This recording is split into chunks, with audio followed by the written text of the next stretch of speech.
Thank you for choosing THV 11 tonight. I hope you've been enjoying your Saturday so far. I'm joined now with meteorologist Simone Thomas. Now, Simone, it has been a wet day out there. What can we expect for the rest of the night? Well, we're going to start out with a look at radar. A lot of the rain that we were tracking across central and southern Arkansas started to move to our northeast. Some of that rain has even dissipated, but we're not quite done with the rain overnight. We'll talk more about what the overnight hours looks like, but we're going to take a step back to look at rain totals over the past 48 hours. So this is since Thursday at 6:30, what we've seen across the state. The only place that hasn't recorded rain is Camden. Here in the capital city, we've seen just over a half an inch. That's the similar story in Hot Springs. Now, across western and northern Arkansas, that's where we're seeing some of the highest totals. Arkadelphia seeing over 1.5 inches. Texarkana just under 1.75 inches of rain over the past 48 hours. Now, as we continue overnight, there actually will be the opportunity for more scattered rain coverage, primarily across the eastern half of the state. So they'll have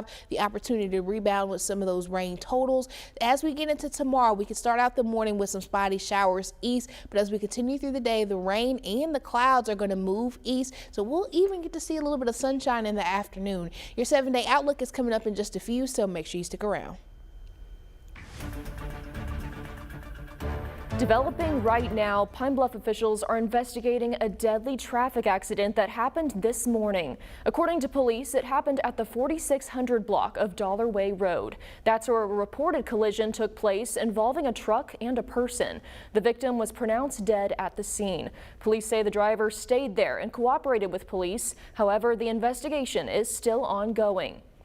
An inspiring display in Jacksonville and Cabot today as two groups came together to honor our veterans. THV 11's Carter Thweet joins us in studio. Carter, how'd it go?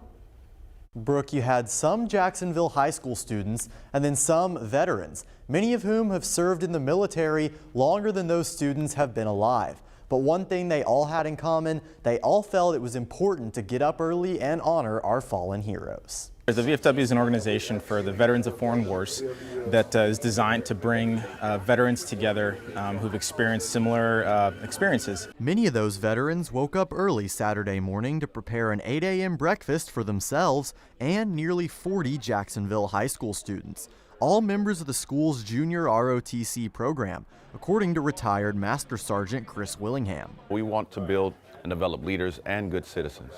And for us, showing them that honoring those who come before you, learning how to lead and follow is a very important thing. That's why when breakfast was over, the students and veterans dispersed to 13 local cemeteries with around 3,000 U.S. flags, placing them on the graves of fallen soldiers. Through this experience, they can learn that there are people who fought, lived, and died, and some even given their lives in defense of the country. According to Sylvia Morissette, who served 20 years in the U.S. Air Force, having the students there was a big encouragement. It has been so much fun to have, they're organized, they're well behaved, and we just enjoy and appreciate their support. But for John Fugate, who's active duty Air Force and served in Iraq and Afghanistan, he says honoring fallen veterans is important.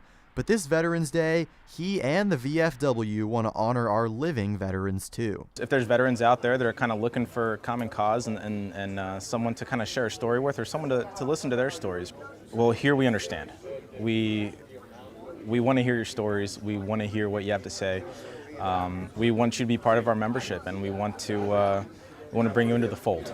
If you want to get involved with the VFW, all the information on that post, number 4548, or many other posts throughout Arkansas can be found on our website, thv11.com. Thank you, Carter. Well, it's a big day for deer hunters because it's the first day of modern gun deer hunting season. But before you head out, make sure to check on water levels on public grounds in the eastern part of the state. Arkansas Game and Fish says they may have to close some areas because of high water. Nothing is closed as of right now, but all this rain could change that over the weekend. High water will force deer to seek higher ground, and if too many of them end up packed into one area, game wardens have to make calls to maintain a healthy balance. We're going to have to watch the White River and make sure that that doesn't get to the point where we have a closure of a hunt or a flood-prone zone. Keith Stevens with Game and Fish says about 350 permits may be affected by flooding this weekend, so remember to check the current status on AGFC's website. In some consumer news, the cost of borrowing is likely to come down even more. The Federal Reserve cut interest rates by 1/4 point after wrapping up its 2-day meeting earlier this week. Some economists expect another rate cut when the Fed meets again next month. Meanwhile, Japanese car maker Nissan is looking to slash 9,000 jobs amid declining sales and rising costs.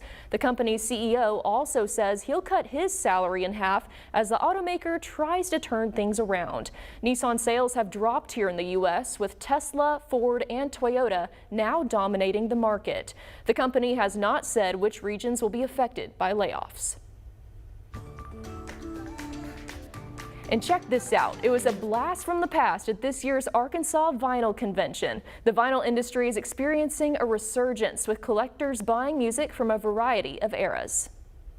I mean, you can look around in here and see how many collectors are out there buying stuff from the 70s, stuff from 2024 that released yesterday. Everything's getting repressed, getting re-released, released. It's a huge movement, honestly. This is the 4th convention, and organizers plan on being back again next year.